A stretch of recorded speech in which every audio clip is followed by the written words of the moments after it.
A routine run on a quiet weekday morning would lead to a gruesome discovery and thrust investigators into one of Australia's most bizarre murders. We'd never found him at all except for a boot and a pair of sunglasses. It became evident that robbery wasn't the motive. You ask yourself, well, what then is the motive? And the only thing that was going to identify that person for us was his DNA. It appeared to be someone who knew what they were doing, possibly even someone with medical skill. And then, of all things, he went to his mother's birthday party. And it was at that time that we thought that we had a psychopathic killer on our hands.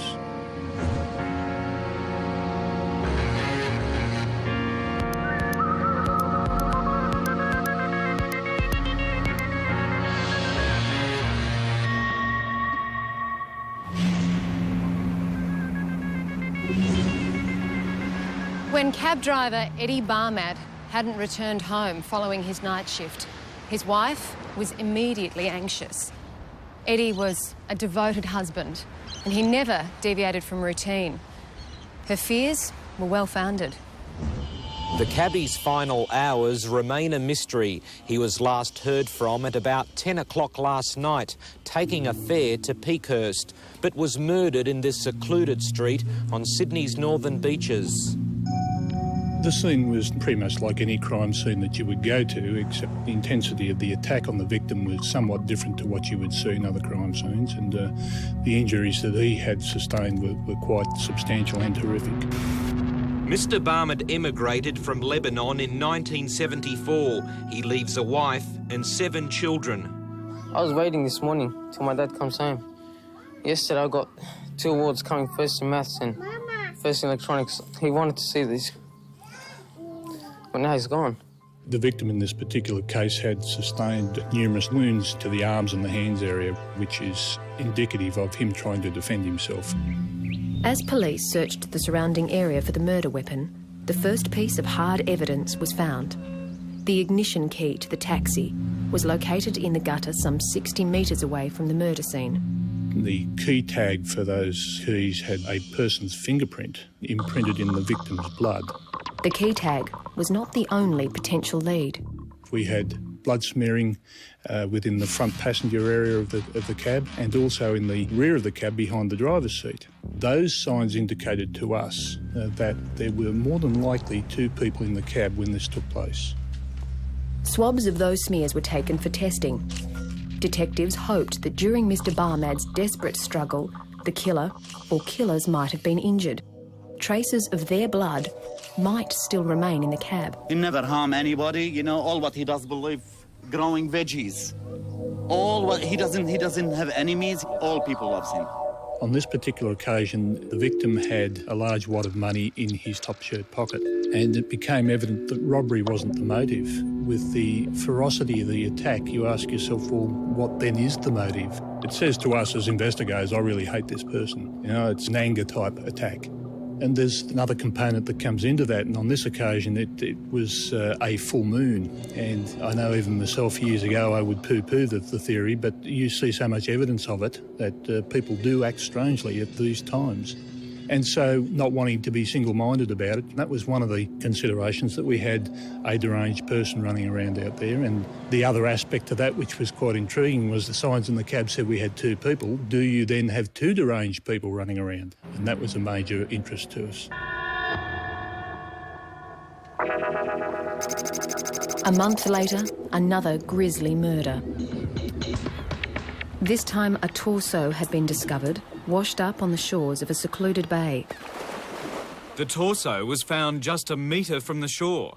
It was first noticed on Tuesday. It was all wrapped up in bubble wrap and string bag, and I didn't take much notice of it really. Just thought it looked odd. I went over and photographed the torso in situ. I turned the body over and saw that there was a further package containing rocks which had been wired together on the back of the torso.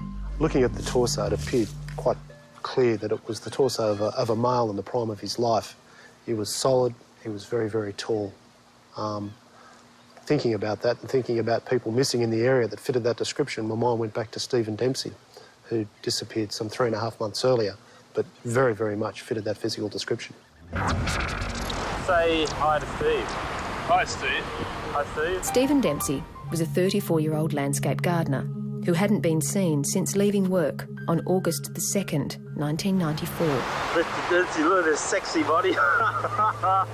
His abandoned car was found at a well-known homosexual beat 3 days later by his business partner, Peter Rolfe. On my way home, I was going down the Wakehurst Parkway, and as I just drove past the entrance to Deep Creek, I suddenly remembered that Stephen told me that he used to frequent the place there. So I drove in, and there was his car parked there.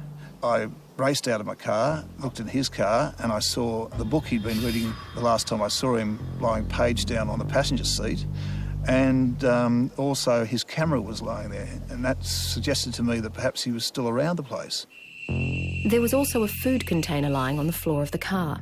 The label read, August 2nd, the last time friends or family had seen Stephen alive. The adrenaline was pumping, of course, when I found his car, but at the same time there was this terrible fear as to what on earth had happened, because it was so totally unlike him.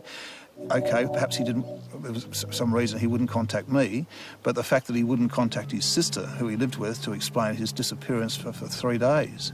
I yelled out his name a few times, and I was panicking, in a state of shock, and that's when I thought, right, I've got to notify the police straight away.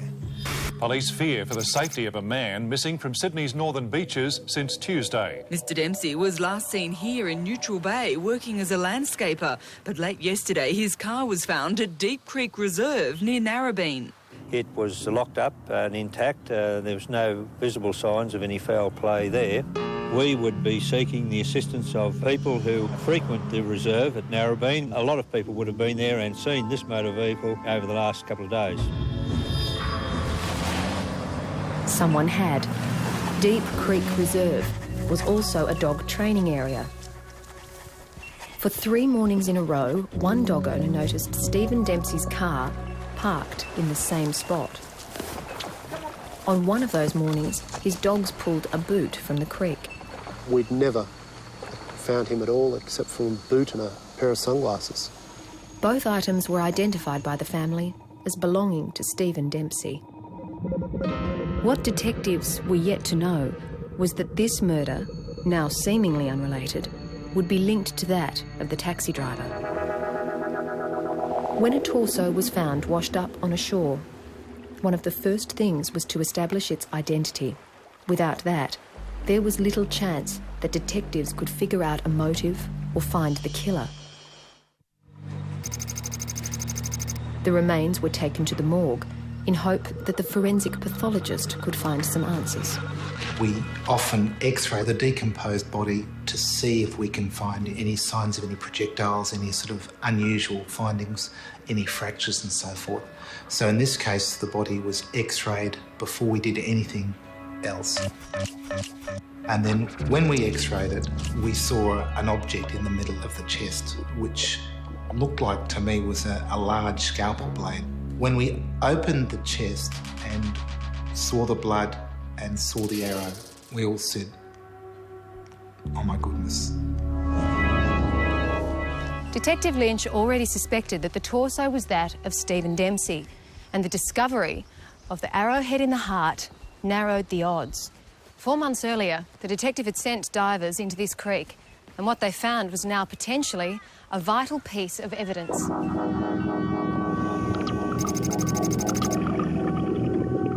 A bow and arrow had been found in the vicinity at the bottom of Deep Creek a short time after Mr Dempsey disappeared.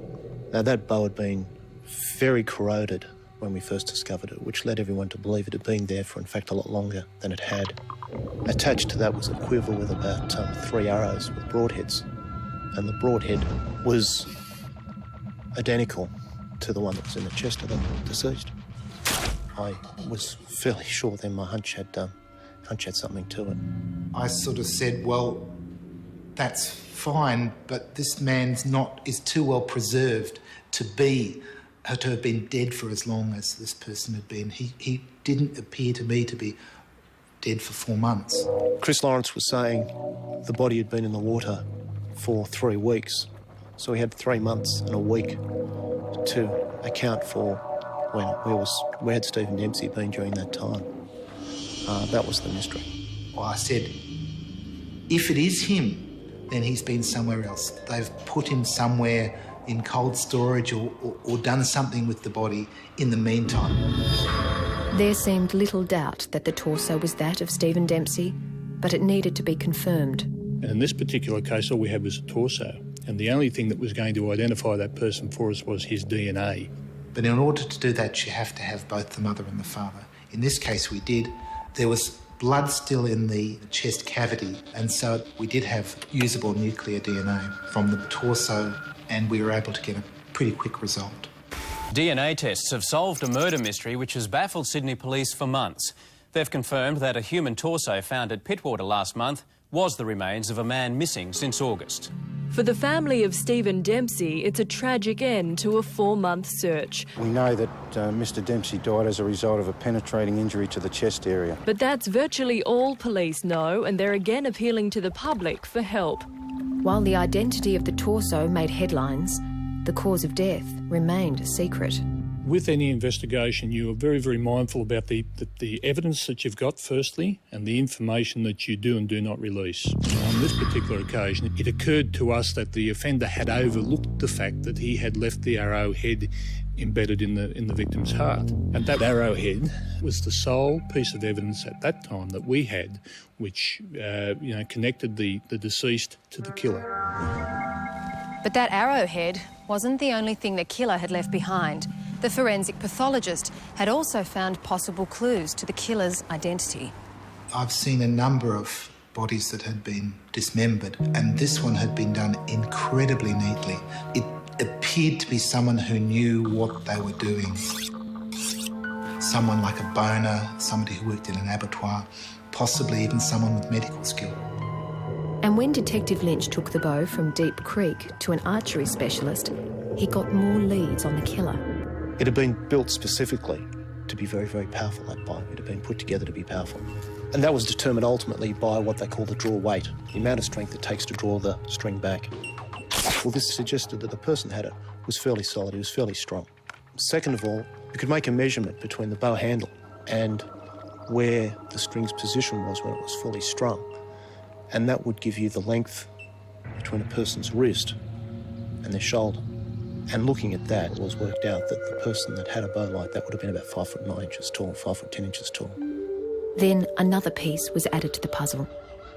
A young man reported an incident at Deep Creek in December '93, some 8 months before Stephen Dempsey disappeared. It was dusk. He and his friend had been walking along the path one way and they saw someone walking the opposite way.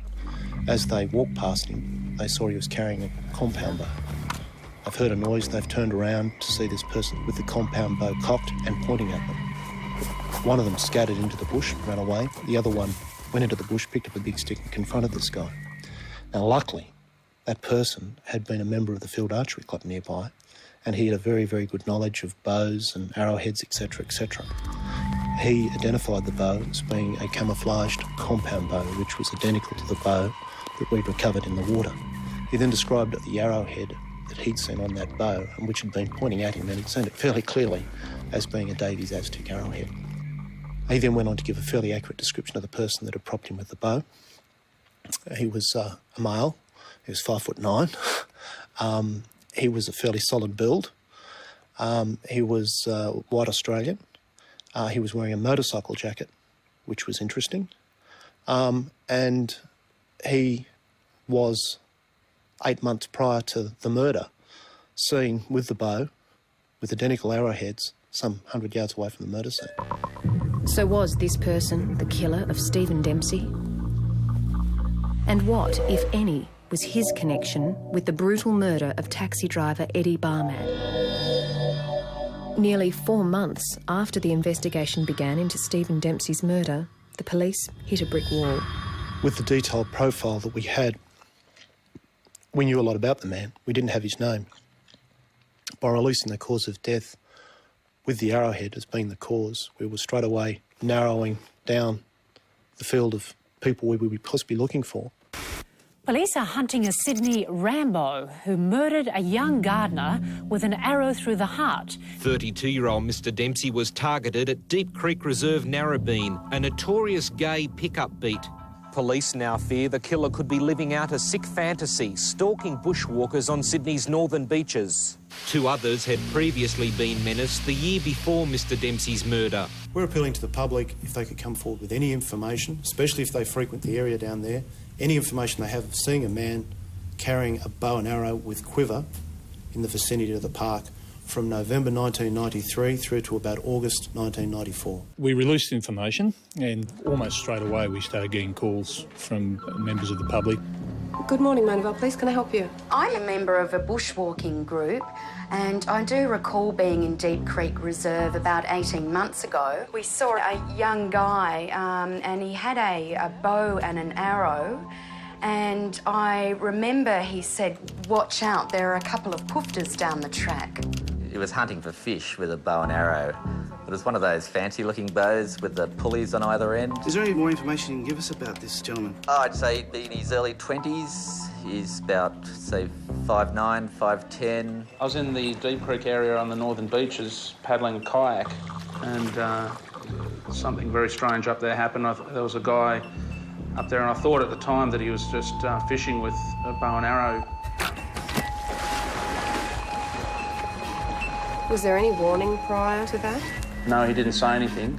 He continued to follow me. He was going through the bush at quite a rate of knots, so I was paddling as hard as I could, but he seemed intent on keeping up with me.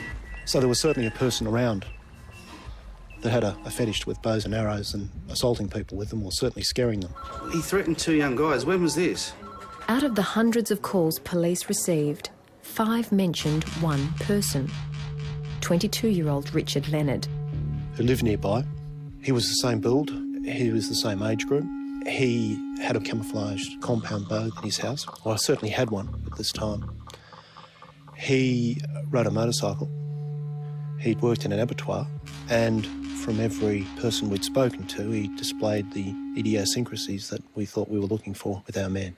We were cooking with gas, so to speak. It now seemed as though the police had found their killer. But when they entered Richard Leonard's name into their computer to check on any previous form or convictions, their investigation took a whole new turn. He presented at St Vincent's Hospital at 2 o'clock in the morning with his girlfriend, suffering from a knife wound to the chest. It had actually punctured his lung, deflated his lung. He needed to have a drain put into his chest, into his lungs, and it's a very painful process apparently, and he refused painkillers and wanted to revel in the experience, so we were told. And again, you know, I mean, this all adds to the picture of the person we're looking at as being somewhat different to your normal and quite strange. He said initially to the police that spoke to him at the hospital that he'd been attacked by a group of people in Hyde Park. Then he changed his story and in fact said that the injury was a result of an S&M session he'd had with his girlfriend. She too had some injuries to her hands at the time. But the police obviously hadn't believed him. They were a little bit perplexed about it. They couldn't take it any further with what they had.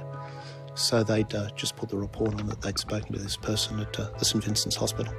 The date Richard Leonard was admitted to St Vincent's was the 18th of November 1994, the same day as Eddie Barmad, the taxi driver, was found dead in his cab. When our crime scene team examined Mr Barmad's taxi at Colorado Plateau, an unusual-looking smear was seen in the centre of the steering wheel. It actually was a different colour to surrounding blood smears, and that's why it caught the eye of our examiner, Richard Layton, who took a swab of that blood for analysis. And it was found to be a mixture of 2 persons' DNA, one being Mr Barmad, but that was only the minor component. The major component was from an unknown person. It appeared that the offender may have been cut and injured himself during the struggle. For us, it was starting to get pretty exciting by this stage because there we have 2 people, both wounded on the night that the cab drivers murdered, and 2 separate inquiries started to come together. And it was at that time that we thought that we had a psychopathic killer on our hands. 22-year-old Richard Leonard was a person of interest in the death of Stephen Dempsey, but that interest intensified when police discovered that he and his 19-year-old girlfriend had been injured on the same night that taxi driver Eddie Barmad was murdered. We commenced surveillance on him, kept tabs on him, what he was doing, and we went as far as we could to check the background information that we'd received about him. And everyone that we spoke to that knew the man confirmed the behavioural patterns about him that we suspected he'd be showing. He seemed like a disturbed man. As a result of that, we developed an investigative strategy which required us to eventually confront them and to interview them. When we spoke to him in the house and introduced ourselves and conducted a search warrant there and told him that we suspected him for 2 murders, he was as cool as cool. We could have been door-to-door salesmen. We could have been a friend calling over. There was no appreciable fear, no concern, no outrage. That sort of suggestion would be put to him. I remember he sat down when he agreed to come to us to Manly Police Station, I think very, very calmly laced about a 32 lace Doc Marten boot, put both of them on, took all the time in the world. Very, very, very, very cool.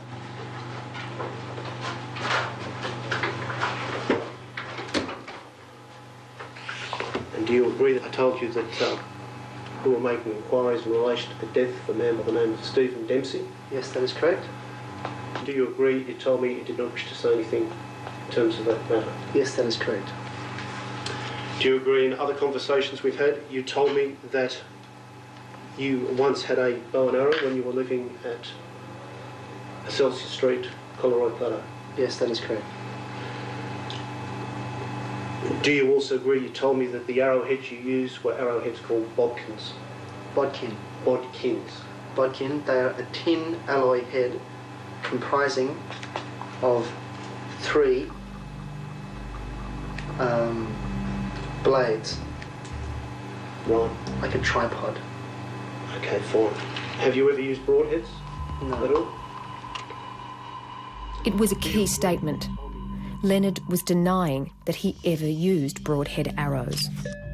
It was a broadhead that was found in Stephen Dempsey's heart, and it was a broadhead that the 2 young men had identified when they were threatened at Deep Creek Reserve. That obviously caused us to continue our inquiries, and as a result of previous information we'd received, we identified premises that he used to rent, and we canvassed the local neighbours who told us that he used to sit on the back porch and shoot arrows into an apple tree in the backyard. As a result of that, we examined that tree, and lo and behold, we find embedded underneath the bark, we stripped the bark off, and embedded underneath the bark we find arrowheads identical to the type that we located from the deceased.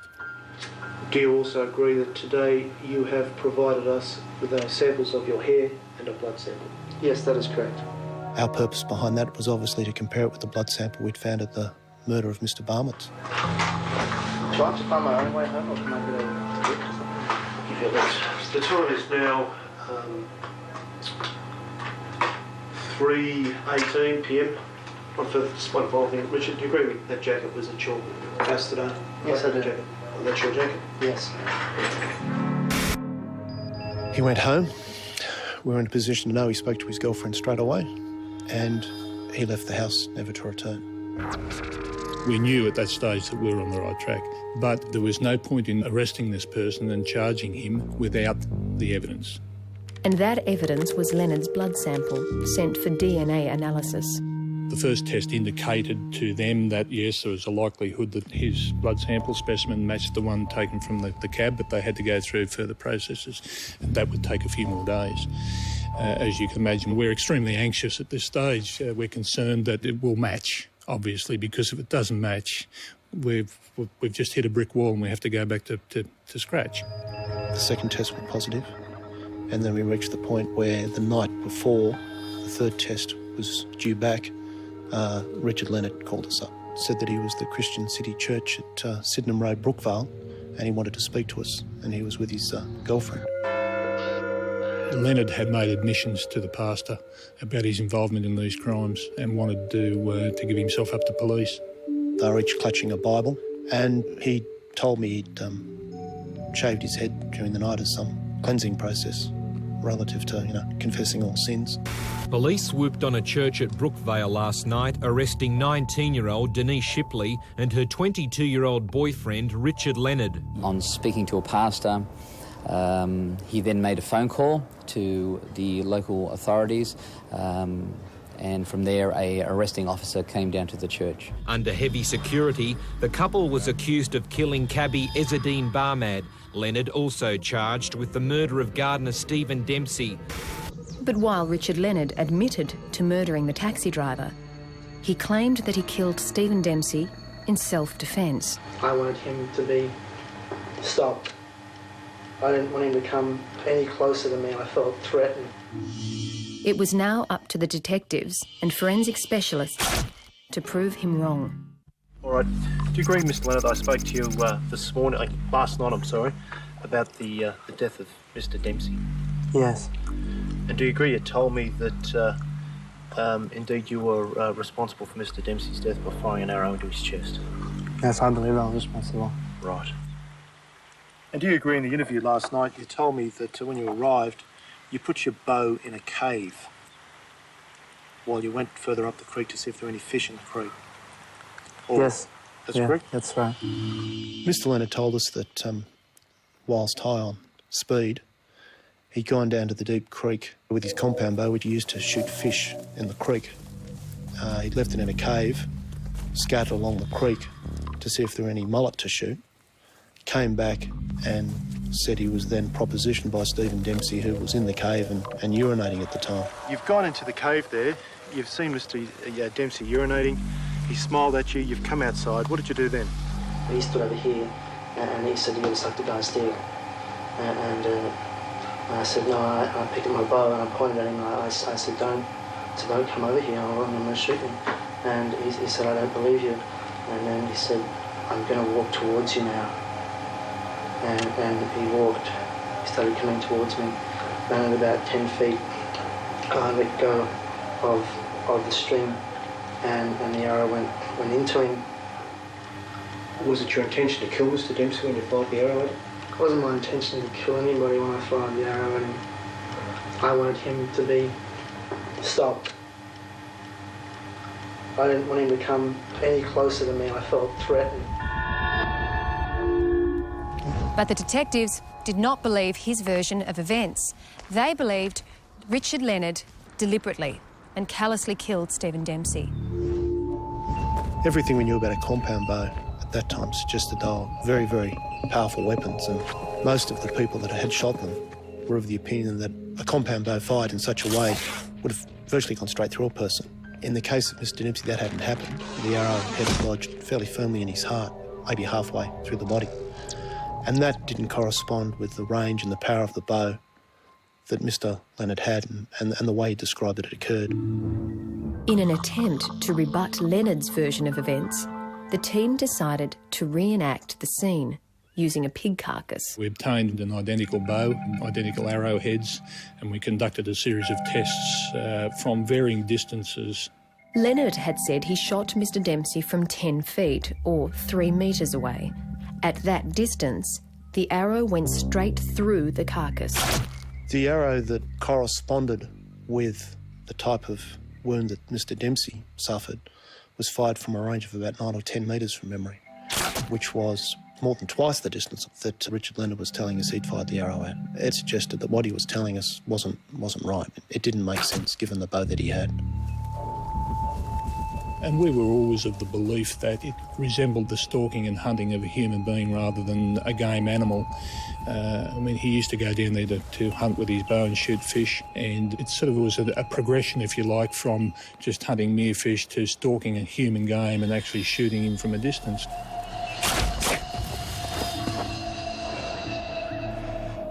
Now, these tests, they were certainly not to the point scientifically that would be accepted as being irrefutable in court as evidence, but it was something that we had to do for ourselves. The pig test wasn't allowed in court, but the jury did get to hear a taped conversation that showed Leonard wasn't threatened by Dempsey's homosexuality, as he had claimed. In his interview, he was building a defence of provocation, which suggests that he'd been outraged by a homosexual advance made to him. But we'd had a recorded telephone call from Mr Leonard where he was attempting to get a job in a male brothel. Yes, hello, my name is Richard. I'm just wondering if you have any positions vacant at the moment. Yeah, we're always looking for people. Do you realise it's male to male, most of our work? I do realise, yes. What do you look like? Okay, I'm around about 5'10", athletic build. Right. Around about a 6-inch cock. What else could I tell you? Are you smooth or hairy? Smooth. Smooth, right. And how old are you? 22. 22. When can you come in for an interview? So we knew that the perceived outrage or the fainted outrage didn't really have very much substance. Again, that put another hole in his in the story he was giving us. Another tape presented to court was even more damning. Some months after we charged Mr Leonard, police conducting another inquiry were able to provide us with a tape from the jail in which Mr Leonard just callously was bragging about the circumstances of killing Stephen Dempsey. It was funny, you know, he copped the fucking arrow, went straight in his fucking heart. Anyway, I mean, it was really funny. You should have seen space, right? There he is. He's just fucking, he's there, and all of a sudden, he just goes,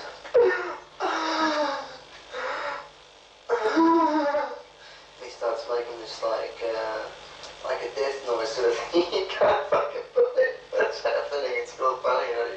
He just like, he's completely spun out. It's like, oh fuck, I can't believe it's come to this. The account given in that tape certainly indicated a state of mind that was far more calculating, far more callous than the shocked, affronted, almost apologetic account that he gave in his record of interview at Manly. And I realised that this guy's dead. And so I spin out and I grabbed the guy's legs and I pulled him over to Deep Creek.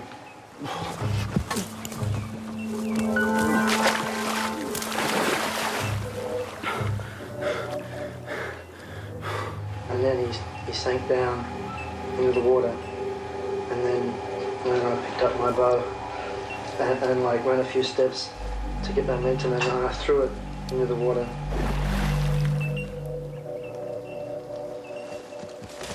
And then, of all things, he went to his mother's birthday party. After the party, he came back to Deep Creek with his trident boning knife. And in the middle of the night, he sat in Deep Creek and dismembered Mr Dempsey's remains.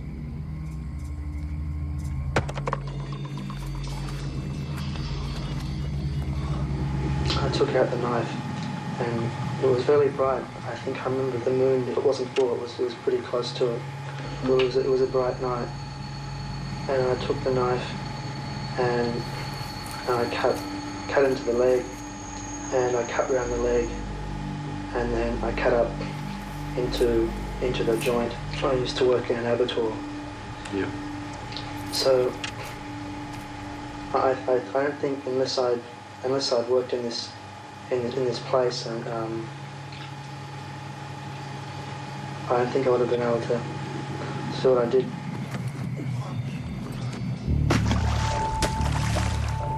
He then put the limbs and the head in one bag and the torso in the other, and then did 2 separate trips on his motorcycle and took them back to where he was living.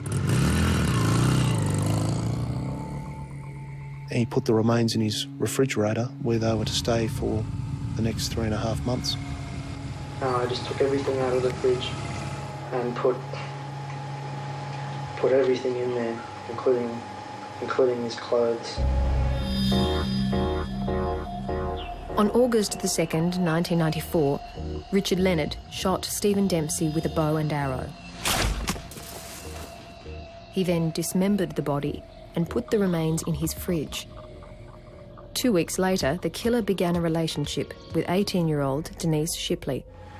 I said, there is a person in the fridge.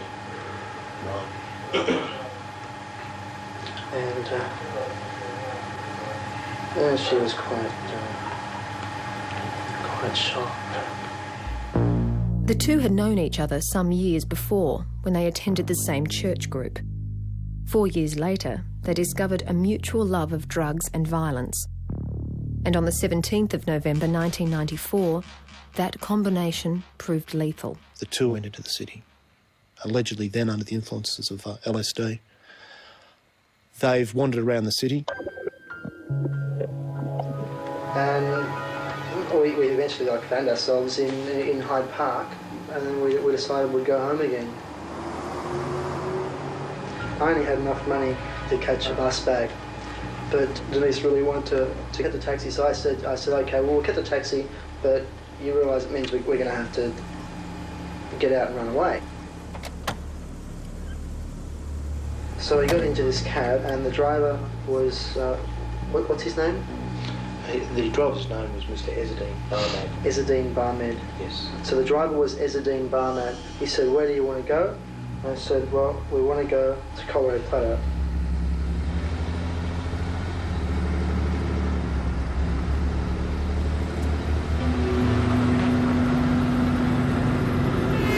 He's then told us that he didn't have the money to pay the fare, so he's pulled a knife out and put it to Mr. Barmad's throat. The way he describes it as just being, well, he didn't know what else to do. I pulled out my knife from the inside pocket of my Nike jacket and put the point of the knife to the driver's neck.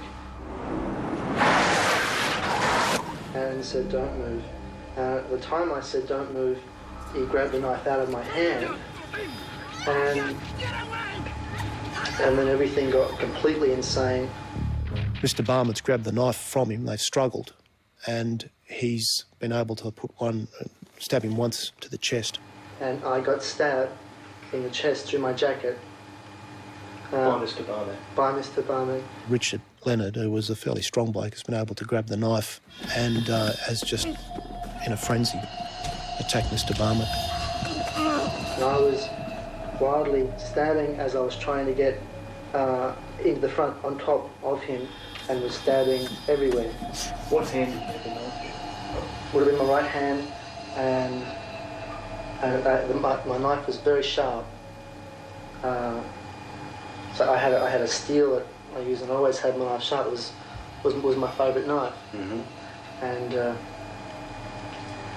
it actually cost me $90, that knife. And so you could get a tomato and slice it like a razor blade. It was really good. At some stage during the struggle, Leonard left his calling card on the steering wheel. His fingerprints were confirmed as being the ones investigators found on the ignition key. After receiving treatment at St Vincent's Hospital, Leonard and Shipley have returned home and realised that there could be some activity relative to the police, and they've then decided to discard Mr Dempsey's remains. They've driven to Church Point, where we found the receipt where they hired the boat from the boat shed, little runabout, little tinny. You're saying Denise has come down here in the boat? Yes. She crashed in the sandbag somewhere around here, you indicated. What did you do then? I got her to go for a walk, and I carried two parcels in sheets down and put them into the boat with wire ties and a pair of pliers. And what were those two parcels you were referring to? They were the remains of Mr Dempsey. Leonard's pulled some rocks from the shore, put those in the boat, and as he's made his way into Pittwater, he's wired the rocks to the torso. There's only one thing I know that I can absolutely say as a fact, and that was that there was no residential dwellings in the place where I stopped, and I drifted. So, to my mind, logic, I would say that I stopped here. He's thrown the remains over the side of the boat and then returned the boat, cleaned the boat out, and they've gone home. 3 weeks later, the torso surfaced and Leonard's perfect crime came undone. Without that arrowhead, there's a very good possibility, without an admission of guilt from somebody, that we never ever would have solved it, because it was the one piece of evidence that led us to the offender. Richard Leonard's trial for the murder of Stephen Dempsey lasted 12 days. The court was told how, as a child, Leonard had spent his school holidays with his grandmother, chopping off the ears and tails of little kittens. And when he ran out of kittens to mutilate, his grandmother would just buy him more. It's always nail-biting, waiting for a jury to return. In this case, the jury was out for 4 days. The team were on edge. But more than anything, I think we really felt for the family of the two victims on this occasion. It was very, very tough for them. The judge described Richard William Leonard as the epitome of evil. Richard Leonard is only 24 years old, but a judge has decided he must spend the rest of his life in prison for killing New Zealander Stephen Dempsey and taxi driver Esdeen Barmad. We're very happy. Very happy. Yeah, thank you. Family friends of the taxi driver, stabbed 37 times by Leonard 3 years ago, say the life imprisonment is deserved. I love to see him, suffer, like us, like the children he left behind. In sentencing Leonard, Justice Badgery Parker said imposing life imprisonment was a very serious step, but the fact that Richard Leonard had killed 2 people and been diagnosed as a psychopath meant he'd always be a risk to the community. His girlfriend, Denise Shipley, was sentenced to a minimum of 3 years and a maximum of 8 for her involvement as an accessory after the fact to both murders. The result when it came through, well, they were elated. It was a huge release of a burden for them, and certainly the never-to-be-released sentence. That was everything they could have hoped for.